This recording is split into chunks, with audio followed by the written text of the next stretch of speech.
Congratulations to the OKC Thunder and winning the NBA Finals as they defeated the Indiana Pacers 103-91 in Game 7. So this was a very, very good game in Game 7. A very fought battle from each side throughout the whole series. And yeah, let's talk about who's the MVP of this finals. And it was Shai Gilgeous-Alexander. And he had 29 points, 12 assists, and 5 rebounds in Game 7. He's not only with the Finals MVP, but also MVP of the league in general. As you know, he was MVP over the Joker, and yeah, he just all-star. He's just doing amazing. I'm just very impressed, and I'm gonna say I'm very proud of Shai of where he was before and where he is now. You know, he was drafted by the Clippers, didn't really get that much playing time. OKC, now look at him. Now, if you're going to say this, is he a Hall of Fame ballot? I'm going to say he's on his way. Not yet, but I feel like he's on his way, and I feel like he has a better chance than most of the guys in the league right now. Won MVP, won the Finals MVP, All-Star, breaking some records, and he has a good chance of going even further into becoming a Hall of Famer. He's still young, he's still hungry, I think he's like early 20s. And yeah, you just gotta stay healthy and keep on, you know, getting buckets. Now let's go over the game though, because when I was watching the game, let's talk about the Thunder side, then the Pacers, and then what happened with the Pacers. So the Thunder side, I'm gonna say that, you know, they're playing pretty sloppy when it comes to the offensive side of the ball. They were missing a lot of shots. They missed 14 straight free throws. It wasn't looking good, but on the defensive side of the ball, they were doing really good. Especially Chet Holmgren, if I said his name, Chet. I'll just say Chet. He did amazing. He had 6 blocks in one game. He was on a stellar. He was trying to guard Pascal and some other good players on the Pacers, and he was just helping the team a lot. And, you know, so they had their, you know, good and bad side of offense and defense, but they just played their heart out. And now the NBA Finals champs. So it's amazing to see that a young, hungry OKC Thunder team that is a small market and they built from the draft up. And it's just something we would not have seen in past. As you know, KD, Russell, and Harden was on the team back in the early 2010.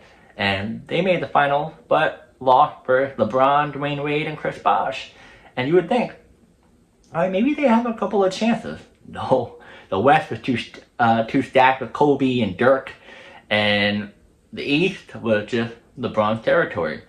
And I gotta say though, it's just very interesting that a OKC organization that was driven by the Big Three back then now has a new Big Three now.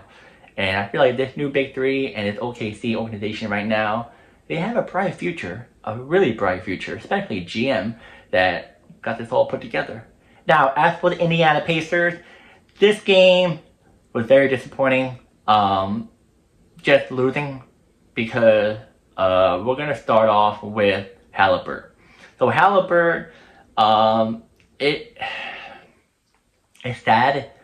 You know, as a Knicks fan, I don't like Halliburton, I don't like the Pacers. But as a human being, I feel bad for him. You do not want any person to have their career taken away from them. This injury that he got is no joke. ACL is a big injury. It affects your career automatically. The reason why is that you're not going to have the same explosion, the same movement, the same drive than your body once had. So this is a big thing for Halliburton in his career. He not only got this injury, but Tatum and Dame got into this playoffs, and it not looking good for the NBA and how these injuries are piling up, especially this injury specific. Now, for Dame, it looks like he's going to retire even sooner, and he's 35 years old. Tatum, we're not sure, but it's really rare that the player comes back to where they once was, so we'll see if Tyrese will be the same player he once, you know, is. So, but before his injury, he was doing amazing. He was, you know, head-to-head with the Thunder. They were playing really good.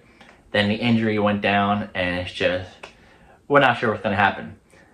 Now, what I think should have been, you know, done about this injury before it actually happened is that, as many of you guys know, reports were out were saying, oh, Tyrese wants to play. It's a calf strain. But when it comes to calf strain, you need to be out for a month. And Game 7 in the finals, you can't be out for a month.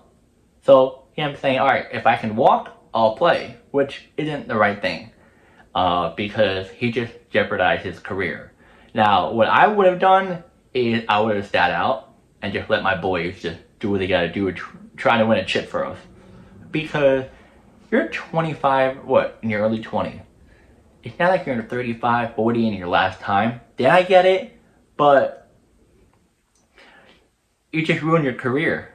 Because not only you ruin your career by just doing this, but like, you're not gonna have, the same playing time you once had. The same drive of, going up the court because something bothers you. The money-wise, you're not gonna get the same money as you should have had before your injury. So this can be a huge impact on his life. But also body and mind. So we just gotta see how this all goes, But I pray for him to speedy recovery, come back better than ever. Now, is he gonna come back this season coming up? No. It looks like he's gonna be out for the whole season.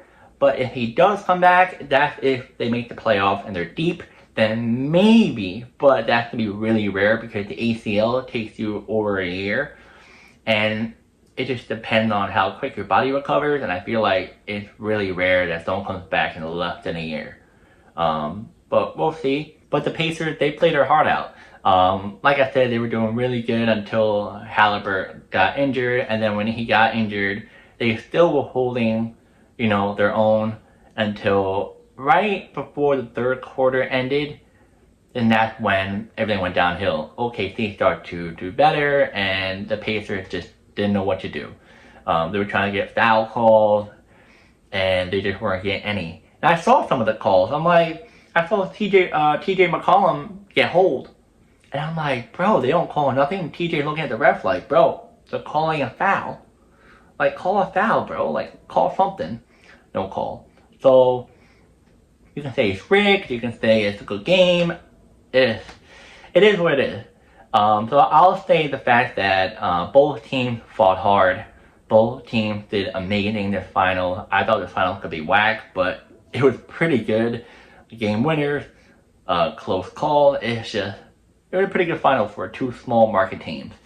And yeah, guys, that is the video of this NBA Finals. I'll say the fact that we just gotta wait what is in store for both of these franchises. Who's gonna be, retooling, who's gonna be upgrading, all that stuff.